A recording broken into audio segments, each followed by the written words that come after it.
Bonjour, bonjour, j'espère que tu vas bien. Aujourd'hui, on va aborder le sujet de ne rien faire.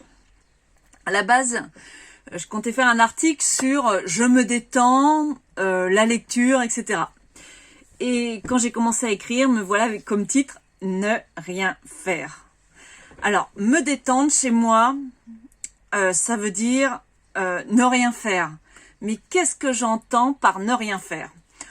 En premier lieu, je te dirais que ne rien faire signifie ne rien faire que j'ai planifié et faire seulement ce qui présente à moi dans l'instant présent.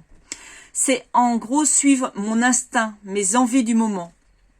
Mais à bien y réfléchir, ça va plus loin que ça.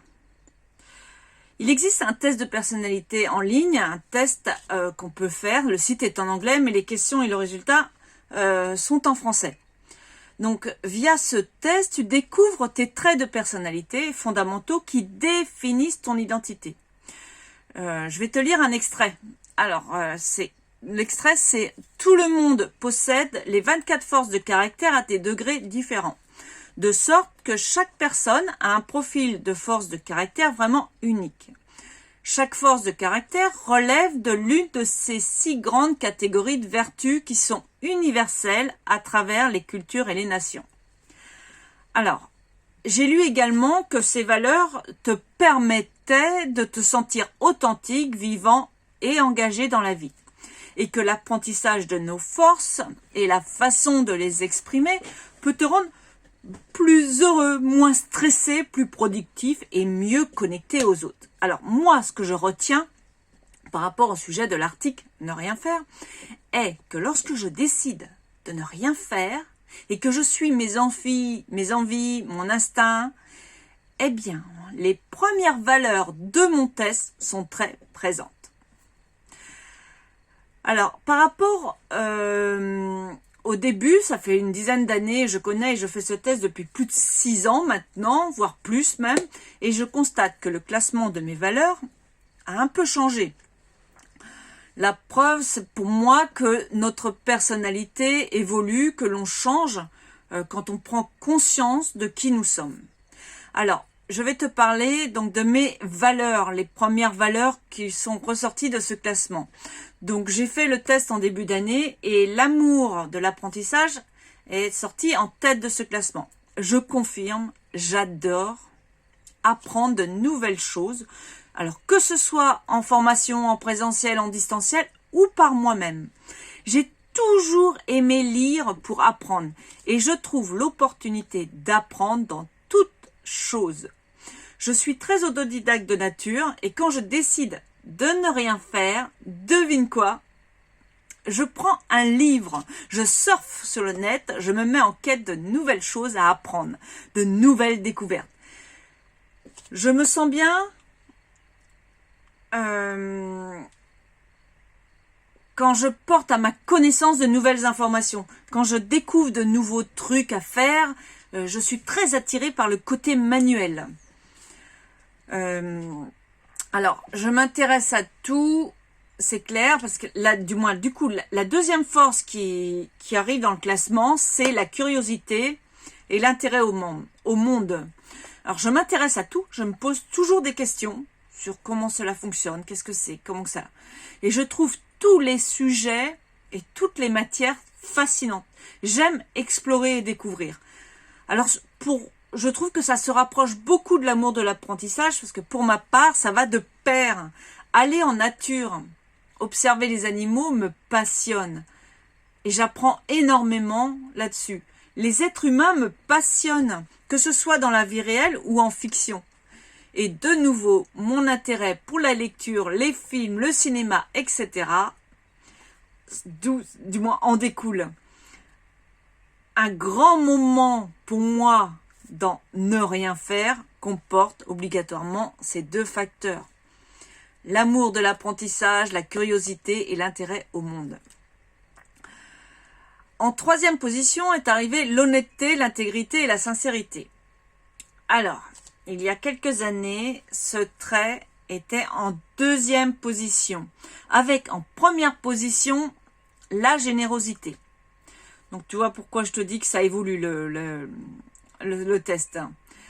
D'ailleurs, quand j'ai découvert ce classement à l'époque, j'étais vraiment pas contente de voir que la générosité était en premier.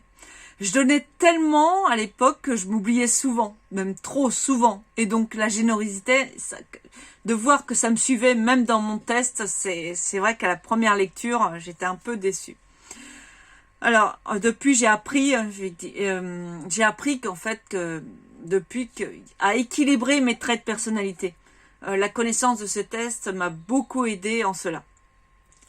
Trop de générosité, c'est pas bon. Pas de générosité, tu vois ce que je veux dire. Il faut trouver le juste équilibre. Donc, pour en revenir à ce trait de personnalité, je confirme qu'il fait bien partie de ma vie, l'honnêteté, l'intégrité et la sincérité. Ça fait partie de ma vie intégrale. J'aime la vérité et ce n'est pas toujours facile d'être honnête, surtout envers soi-même. J'essaye de vivre d'une façon sincère et le plus authentique possible avec mes valeurs profondes. Je tends vers ça en fait. Et comme nul est parfait, j'ai quelquefois quelques ratés. Mais je m'améliore au fil du temps, j'apprends. Alors, ensuite est venu dans le classement la gratitude. Oui, c'est clair. Je suis consciente des bonnes choses qui m'arrivent et je ne considère jamais qu'elles me sont dues. Je suis reconnaissante de la vie, je reconnais que dans certains moments très pénibles de mon existence, malgré tout, il en est quand même ressorti d'excellentes, de bonnes choses. Pour moi, la vie est magique. L'école de la vie est parfaite pour moi. J'aime apprendre, je suis curieuse et ma curiosité me pousse souvent à sortir de ma zone de confort. Du coup, j'apprends, souvent, parfois, et même à mes dépens. Mais j'apprends. Donc rien que pour ça, merci la vie. Excuse-moi. Ensuite est arrivé espoir, optimisme et anticipation du futur. S'attendre au mieux dans les temps à venir, travailler pour y arriver, croire dans le fait que l'avenir est quelque chose que je peux contrôler. Voilà la dénomination de ce trait de caractère. Alors c'est vrai que je ne l'aurais pas formulé ainsi, mais après tout, je ne suis pas loin de cette réalité. Ma joie de vivre est ce que j'essaye de transmettre au quotidien dans mes accompagnements.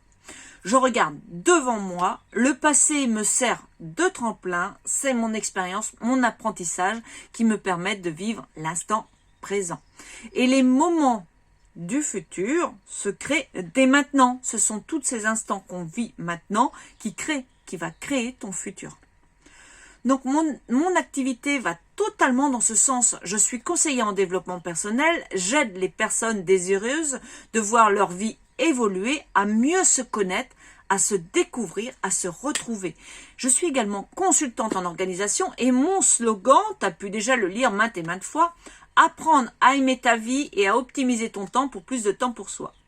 En quelque sorte, anticiper le futur est toujours dans la joie et la bonne humeur. Espoir, optimisme et anticipation du futur se retrouvent dans mon slogan, dans la signature de mes messages, pour te dire à quel point ces traits de personnalité font partie de mon quotidien. Donc mon activité, tout comme ma vie perso, sont alignés avec mes valeurs. Ensuite est arrivé l'enthousiasme, la vigueur et l'énergie. Alors cela fait effectivement partie de mon quotidien, j'espère que tu le sens à travers mes vidéos. Et pour moi, c'est vrai que la vie est une aventure et j'aime la vivre pleinement. Je pourrais continuer la liste, mais je vais m'arrêter et revenir donc à la thématique de cet article, ne rien faire. Et j'adore ne rien faire. Tout ça pour te dire que lorsque l'on se détend ou non, il est important que tes valeurs, tes forces de caractère, tu les appelles comme tu veux, soient présentes. Que tu sois conscient de ta personnalité pour mieux exploiter ton potentiel. Et en exploitant pleinement ton potentiel, tu seras de plus en plus aligné avec toi-même. Tu auras tendance à voir la vie du meilleur côté. Tu l'auras compris, si une de tes valeurs, un de tes traits de personnalité ne fait pas partie de ton activité, que ce soit une activité de loisir, que ce soit une activité professionnelle ou toute autre activité du quotidien, eh bien, il y aura un déséquilibre qui se fera sentir et tu ne seras pas aligné et tu risques de ressentir un certain mal-être. Donc, je t'invite vraiment à faire ce test. Alors, le site, comme je te l'ai dit, est en anglais, mais le questionnaire, les réponses sont en français. Je te mets le lien dans le corps du texte, dans l'article. C'est sur le site via caractère, V-I-A-C-H-A-R-A-T-E-R. De toute façon, je te mets le lien. Et toi, ne rien faire pour toi, c'est synonyme de quoi? Est-ce que tu sens que tes valeurs sont représentées quand tu as envie de rien faire, quand tu ne fais rien, justement? Voilà, j'espère que cet article va t'aider à comprendre qu'est-ce qui te plaît dans le fait, dans tes moments de détente, dans ne rien faire. Je t'invite aussi, si tu le souhaites, à télécharger gratuitement mon e-book sur l'utilisation de Gmail et TickTick. Donc, je te mets le lien dans le corps du texte. Et puis, je te réserve une surprise quand tu te seras inscrit. C'est un accès bien particulier. Bon, c'est un peu du teasing, mais tu verras.